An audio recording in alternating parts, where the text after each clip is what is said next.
नमस्कार साथियों, मैं विक्रम शर्मा आप सभी का स्वागत करता हूं सेल्फ मैनेजमेंट के इस वीडियो कोर्स में, जहां हम आत्म प्रबंधन की कला सीख रहे हैं। और मैं एक लाइफ मैनेजमेंट कोच हूं, एक मोटिवेशनल स्पीकर हूं, और मैं उम्मीद करता हूं कि मेरे द्वारा सिखाई गई सभी चीजों को आप अपने जीवन में इंप्लीमेंट करेंगे, उन्हें कहीं ना कहीं लागू करेंगे अपने जीवन में, और बेहतर तरीके से अपने जीवन का प्रबंधन कर पाएंगे।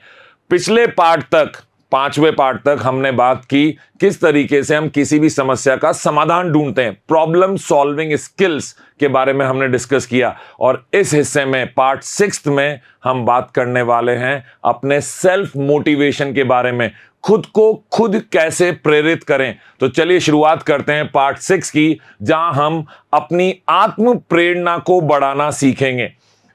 विशिष्ट, मापने योग्य, प्राप्त करने योग्य, प्रासंगिक और समयबद्ध। याद है आपको, मैंने आपको बताया था स्मार्ट गोल बनाना, स्पेसिफिक, मेजरेबल, अटेनेबल जिनको प्राप्त किया जा सकता है, रिलेटेबल जो कि प्रासंगिक है, आपके अनुसार, आपकी क्षमताओं के अनुसार, आपकी रुचियों के अनुसार है, लेकिन साथ ही साथ टाइम बाउंडेड भी होना चाहिए। आप जो भी हासिल करना चाहते हैं, ऐसे गोल को, ऐसे लक्ष्य को स्मार्ट गोल में कन्वर्ट करिए।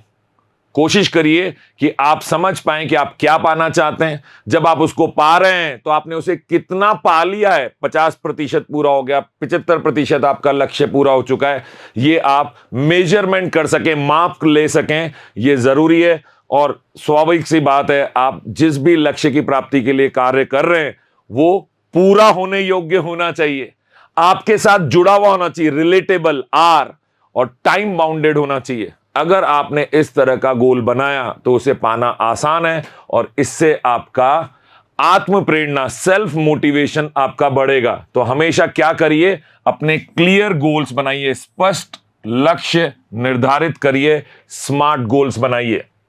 जैसा मैं कई बार कहता हूं, आप अगर यह सोचते हैं कि साहब मुझे रीडिंग करनी है, मुझे पढ़ने की एक आदत डालनी है, मैं खूब सारी किताबें पढ़ना चाहता हूं, खूब सारा ज्ञान अर्जित करना चाहता हूं, वहां से बहुत सारी नॉलेज मैं लेना चाहता हूं। अब आपने निर्धारित किया कि साहब मैं बहुत सारा पढ़ना चाहता हूं, ऐसे मत सोचिए। आपका गोल स्मार्ट होना चाहिए। आप क्या कहें, इसकी जगह बोलिए आपका लक्ष्य है कि मैं हर महीने, प्रति माह एक किताब पढ़ूंगा। अभी हाल ही में मुझसे किसी ने कहा कि साहब ये 150 पन्नों की किताब है, मैं पढ़ना तो चाहता हूं क्योंकि इसके बारे में मैंने सुना है कि इसको पढ़ने से मेरी कई सारी समस्याओं का समाधान हो जाएगा, पर मेरी हिम्मत नहीं हो रही कि मैं एक साथ ये 150 पन्ने कैसे पढूं। तो मैंने कहा, किसने कहा 150 पन्ने एक साथ पढ़ने को? आप रोज 5 पन्ने पढ़िए, 10 दिन में आपके 50 पन्ने पूरे हो जाएंगे। अगर आपने 1 महीने तक रोज 5 पेज इस किताब के पढ़े तो ठीक 30 दिन के अंदर अंदर आपके 150 पन्नों की किताब पूरी हो जाएगी। ये जो लक्ष्य है आपका कि आप इस किताब को पढ़ना चाहते हैं, पिछले कई समय से आप इसको हाथ ही नहीं लगा रहे हैं, क्योंकि एक साथ कैसे पूरा होगा। उसको स्मार्ट गोल में कन्वर्ट करिए, जिसको बड़ी आसानी से हासिल किया जा सकता है। और देखिए, अगर आप भी किसी किताब को पूरा करना चाह रहे हैं और अटक रहे हैं, तो रोज का नियम बना लीजिए, रात को सोने से पहले मुझे 5 पन्ने पढ़ने ही पढ़ने। अगले दिन उन्हीं 5 पन्नों के बारे में आपको विचार करना है, और अगली रात को फिर से 5 पन्ने पढ़ रहे हैं। आपकी जितनी भी मोटी किताब है, 150 पन्नों की, चाहे 300 पन्नों की, आप 1 महीने या 2 महीने में उसको बहुत अच्छे से पूरा कर पाएंगे। और सिर्फ किताब की बात नहीं है, ऐसा कोई भी टारगेट जो आप पाना चाहते हैं उसको एक स्मार्ट गोल में बदलिए, और उस पर धीरे धीरे काम करना चालू करिए। वो छोटे छोटे जो स्मार्ट स्टेप्स आप लेंगे, वो आपको आपके निर्धारित लक्ष्य तक ले जाने में मदद करेंगे। जैसा मैंने आपको बताया, break goals into smaller task. लक्ष्यों को छोटे कार्यों में विभाजित करिए। बड़े लक्ष्यों को छोटे और प्रबंधनीय, जिनको आप मैनेज कर सकते हैं। एक साथ 50 लोगों का खाना बनाना आपके बस का नहीं है, तो आप तो ये सोचिए कि आपको 5 लोगों का खाना बनाना है, फिर उसी में आपको मात्रा को बढ़ाना है या उसी प्रक्रिया को फिर से दोहराना है। और धीरे धीरे ऐसा होगा कि आप 5 से 10 लोगों का खाना खुद प्रबंधनीय स्थिति में पहुंच जाएंगे कि हाँ, मैं 5 की जगह 10 को मैनेज कर सकता हूं, इनका प्रबंधन कर सकता हूं, और फिर वो 10, 50 भी बन जाएंगे। तो बड़े लक्ष्यों को छोटे प्रबंधनीय कार्यों में विभाजित करिए, डिवाइड कर लीजिए, बांट लीजिए, आपका बड़ा लक्ष्य पूरा हो जाएगा। यदि आपका लक्ष्य एक पुस्तक लिखना, आप चाहते हैं किताब लिखना, आपके दिमाग में इतने अच्छे विचार आते हैं, इतने सारे अनुभव आपके पास हैं, और आप इसकी एक किताब बनाना चाहते हैं, पर किताब बैठ के लिखने का आपको समय नहीं मिल रहा, रोजमर्रा के कार्य से आप समय नहीं निकाल पा रहे, हिम्मत नहीं जुटा पा रहे हैं वो एक पूरी किताब लिखने का, तो कोशिश करें इसको चैप्टर्स में, अलग अलग अध्यायों में बांट दें, अलग अलग चैप्टर बना दें इसके, और आप इस बात पे फोकस करें, पूरा ध्यान केंद्रित करें कि मुझे एक बार में एक चैप्टर लिखना है।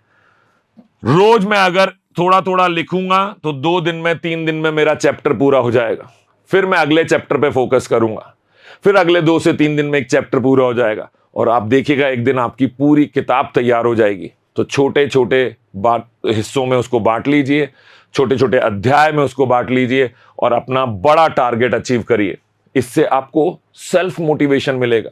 जब भी हम कुछ हासिल कर लेते हैं तो हमारे अवचेतन मन को यह मैसेज मिलता है कि तुम प्रयास करते हो और तुम हासिल कर लेते हो, you are man of your words.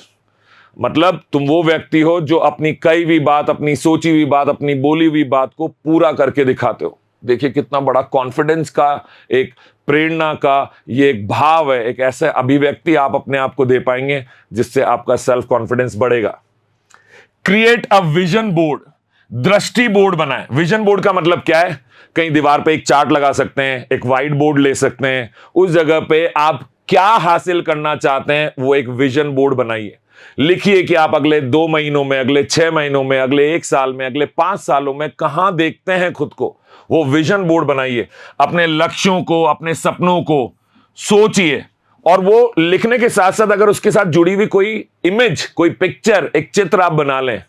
आपके हाथ में ऐसा कोई रिवॉर्ड है, आपके पास वो कार है, आप उस कार में बैठे हुए खुद का एक ऐसा छोटा सा चित्र बना लें, कितना ही गंदा बने लेकिन उसको चित्रित कर लें, जिसे आप रोज देखें, रोज ध्यान में लाएं। ये आपको हेल्प करेगा, मोटिवेट करेगा आगे बढ़ने के लिए।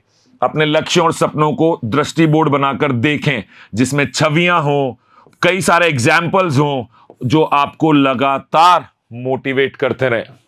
रोज खुद को दिखाएंगे ना कि क्या पाना चाहते हैं, वो अगर सामने बोर्ड लगा होगा। आप मेरे साथ अगर मुझसे पूछें मैंने क्या किया, तो आप अगर मेरी गाड़ी में जाकर देखें तो वहां पे वो जो ऊपर का एक कांच होता है उसके पीछे की तरफ मैंने छोटी छोटी छोटी जैसी पर्चियां लगा रही है। मैं गाड़ी में बैठते ही उसको खोलता हूं, देखता हूं कि मेरा नेक्स्ट टारगेट क्या है, 6 महीने में मुझे क्या हासिल करना है, और रोज देखता हूं, कई बार देखता हूं, और इससे मुझे प्रेरणा मिलती है। यही है सेल्फ मोटिवेशन का एक बेहतरीन तरीका। उदाहरण के तौर पे अपने दृष्टि बोर्ड को ऐसी जगह रखें जहां आप इसे रोज देख सकें, ताकि आप बार बार डायरी में लिख के छोड़ दिया और वो डायरी दोबारा खोली नहीं तो ऐसी जगह रखना है वो जो आपका विजन बोर्ड है, जहां आपका हाथ बार बार पड़े, जहां आपकी नजर बार बार पड़े, जो चीज आपके बार बार हाथ में आए आप उसको खोलें। वो आपके घर का, आपके कमरे का एक कोना हो सकता है, बिस्तर से उठते ही सामने वो दिख रहा है आपको। वो विजन बोर्ड आपको बनाना है और उसे बार बार देखना है।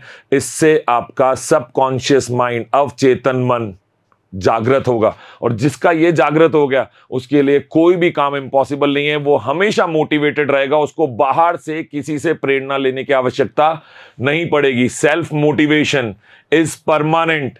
जो अपना खुद से अपना स्व प्रेरणा आप लेते हैं, ये हमेशा आपके साथ रहती है। बाहर से मिली हुई प्रेरणा तो थोड़े समय में गायब हो सकती है। डेवलप अ रूटीन, एक दिनचर्या विकसित करिए। जब आपका रूटीन ही मिसमैच्ड होगा, इधर उधर बटा हुआ होगा, कभी किसी रूटीन से चल रहे हैं, किसी दिनचर्या से चल रहे हैं, कोई दिनचर्या ही नहीं है इनफैक्ट, मतलब ऐसी स्थिति है जहां पे आप कभी तो काम समय पे कर लेते हैं, कभी नहीं करते हैं, कभी जो सुबह करना था वो दोपहर तक भी नहीं हुआ, तो फिर आप मान के चलिए इससे धीरे धीरे आपका सेल्फ कॉन्फिडेंस जो है, जो आपका सेल्फ मोटिवेशन जो है, जो आपका सेल्फ कंट्रोल है, ये सब कम होता चला जाएगा। और जब ये चीजें कम होंगी तो फिर से मोटिवेशन और कम हो जाएगा, जो आपकी स्व प्रेरणा है वो कम हो जाएगी। तो क्या करना है? अनुशासन बनाने और प्रेरणा बनाए रखने के लिए नियमित दैनिक दिनचर्या स्थापित करिए। और दैनिक दिनचर्या से मेरा मतलब यही नहीं कि आपने दांत साफ किए, आप नहा लिए, आपने खाना खा लिया, ये तो सभी लोग कर रहे हैं।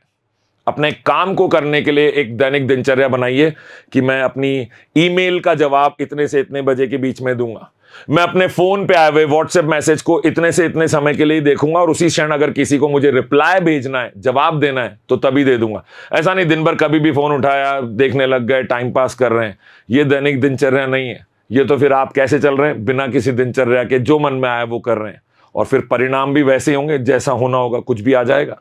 तो अपने इच्छित परिणाम चाहते हैं, डिजायरेबल आउटकम्स चाहते हैं, तो आपको अपने आप को एक शेड्यूल में, एक दिनचर्या में लाना ही पड़ेगा। चाहे व्यायाम है, आपका काम है, आपकी अवकाश की, जिस दिन आप संडे है या कोई छुट्टी का दिन है, उस दिन आप बहुत सारी प्लानिंग कर लेते हैं। ऐसा कई लोगों के साथ होता है कि संडे को या छुट्टी को इतने सारे प्रोग्राम दिमाग में बिठा लेते हैं, ये भी करूंगा, पुराना एक काम छूटा हुआ है वो भी करूंगा, इससे भी मिल लूंगा, ये मीटिंग भी कर लूंगा, खुद आराम भी करूंगा, टीवी भी देखूंगा, किताब भी पढ़ूंगा, और होता कुछ भी नहीं है। तो चाहे आपका डेली का एक्सरसाइज है, रोज का काम है, या आपकी छुट्टी वाले दिन में आपकी जो भी प्लानिंग है, जो भी योजनाएं हैं, इनके लिए आपको एक विशिष्ट समय, प्रॉपर टाइम निर्धारित करना ही पड़ेगा, और तभी जाके आपकी एक प्रॉपर दिनचर्या बनेगी और आपको सेल्फ मोटिवेशन मिलेगा। रिवॉर्ड योरसेल्फ, हर बार कहता हूं, कभी मत भूलिए, खुद को पुरस्कृत करते रहिए, अपनी छोटी छोटी उपलब्धियों का जश्न मनाते रहिए। ये आपका सेल्फ मोटिवेशन बढ़ाने में बहुत मदद करता है, आपको स्व प्रेरणा देता है। कोई भी चुनौतीपूर्ण कार्य पूरा हो गया तो आपको कोई आनंददायक जो भी काम लगता है, कुछ खाना अच्छा लगता है, कहीं घूमना अच्छा लगता है, किसी से मिलना अच्छा लगता है, खुद के लिए कोई शॉपिंग करना अच्छा लगता है, खरीदारी, ये करिए। थोड़ी बहुत ही करिए, छोटा छोटा ही करिए, लेकिन करिए, इसे छोड़िए मत। खुद की पीठ थपथपाने का कोई भी मौका मत छोड़िए। हमेशा सकारात्मक रहिए, पॉजिटिव बने रहिए, सकारात्मक दृष्टिकोण बनाए रखें और अपनी ताकत पर ध्यान केंद्रित करें। ताकत से मतलब शारीरिक ताकत नहीं है, शारीरिक, मानसिक, हर फोर्स पर, अपनी हर स्ट्रेंथ पर आपका फोकस होना चाहिए, अपनी ताकत पर, अपनी क्षमताओं पर आपका ध्यान केंद्रित होना चाहिए। आप क्या कर सकते हैं आपको पता होना चाहिए, आपकी क्या करने की क्षमताएं हैं यह आपको पता होना चाहिए। अगर आपको ये पता है तो आप सेल्फ मोटिवेटेड रहेंगे हमेशा। सकारात्मक पुष्टि का अभ्यास करें, पॉजिटिव अफर्मेशंस, मैं कर सकता हूं, मैं कर लूंगा, मुझे विश्वास है, इसके लिए मैं प्रयास करूंगा और मैं ये जरूर हासिल कर लूंगा। और अपनी पिछली सफलताओं को याद रखिए, भूलिए मत। अपनी पिछली सफलताओं को अगर आप याद करेंगे तो आपको स्व प्रेरणा मिलती रहेगी। सीक इंस्पिरेशन, प्रेरणा प्राप्त करें। किससे प्रेरणा प्राप्त करेंगे? अपने आसपास वाले लोगों से। कोई अच्छा वीडियो देख के कर सकते हैं, कोई अच्छी किताब पढ़ के कर सकते हैं, लेकिन इसके लिए आपको अपने रिसोर्सेज, अपने संसाधनों पर ध्यान देना पड़ेगा, अपने आसपास के लोगों को चुनना पड़ेगा सही तरीके से। प्रेरणादायक लोगों के साथ रहिए, अच्छी किताबें पढ़िए, अच्छे एग्जाम्पल्स लीजिए, अच्छे कोट्स पढ़िए, कहते हैं ना वो अच्छी कहावतें पढ़िए, अच्छी बातें कहीं लिखी हुई है उन पे ध्यान दीजिए, उनके बारे में विचार करिए, खुद के जीवन में उनको उतारने का प्रयास करिए। अपनी बोलचाल में भी अच्छी बातों को शामिल करिए। जब आप अच्छा बोलेंगे, प्रेरणादायक बोलेंगे, तो वही चीजें आपके आसपास, आपके आभा मंडल में, ऑरा बोलते हैं इसको, ऑरा, उसमें घूमेंगी, और ये आपके जब आसपास रहेंगी तो आपको फायदा पहुंचाएंगी, आपको सेल्फ कॉन्फिडेंट बनाएंगी। प्रेरक वक्ताओं से, मोटिवेशनल स्पीकर एक तो आपके सामने ही खड़ा है, मैं उम्मीद करता हूं कि मैं आपको कहीं ना कहीं मोटिवेट कर पा रहा हूंगा। मेरे जैसे कई सारे लोगों को आप YouTube चैनल पे जाके देख सकते हैं। उनसे जब कभी इनका कोई सेशन, सेमिनार होता है आपके शहर में, अपने जो भी मोटिवेशनल स्पीकर आपको अच्छा लगता है, अगर उसका कोई सेशन अटेंड करने का आपको मौका मिलता है, आप उसका कोई कार्यक्रम अटेंड कर सकते हैं, वहां जाके सुन सकते हैं उसे, वो मौका आपको नहीं छोड़ना चाहिए। प्रेरक वक्ताओं का अनुसरण करें, उन्हें फॉलो कर सकते हैं। जिन भी लोगों से, जरूरी नहीं है कि कोई मोटिवेशनल स्पीकर ही हो, आपके जीवन में भी तो ऐसे बहुत सारे लोग हैं, पर्सनल जीवन में, आपके व्यक्तिगत जीवन में ऐसे लोग हैं जो बहुत प्रेरणादायक हैं। आपकी मां हो सकती है, आपके पिता हो सकते हैं, आपके बड़े भाई हो सकते हैं, आपका कोई दोस्त हो सकता है, आपका कोई सीनियर हो सकता है। जिस भी व्यक्ति से आपको प्रेरणा मिलती है उससे चीजें सीखें, उसका अनुसरण करें कि वो क्या अच्छा करता है जिसकी वजह से वो प्रेरणा दे पाता है। वो अगर तरीका आप सीख गए तो आप भी तो प्रेरणा दे पाएंगे, खुद को भी और दूसरे लोगों को भी। और जब हम दूसरे लोगों को भी ज्ञान देते हैं, प्रेरणा देते हैं, मोटिवेट करते हैं, तो उससे भी हमारा सेल्फ मोटिवेशन बढ़ता है। जिन भी लोगों की आप प्रशंसा करते हैं उनका जीवन चरित्र पढ़ें, बायोग्राफी पढ़िए। जो भी आपका आइडियल है, जिसको भी आप मानते हैं कि मैं, ये मेरा आदर्श है, उस आदर्श के बारे में आप जितनी जानकारी जुटाएंगे, जितनी चीजें पढ़ेंगे, उससे आपको सेल्फ मोटिवेशन मिलेगा, जानकारी भी मिलेगी।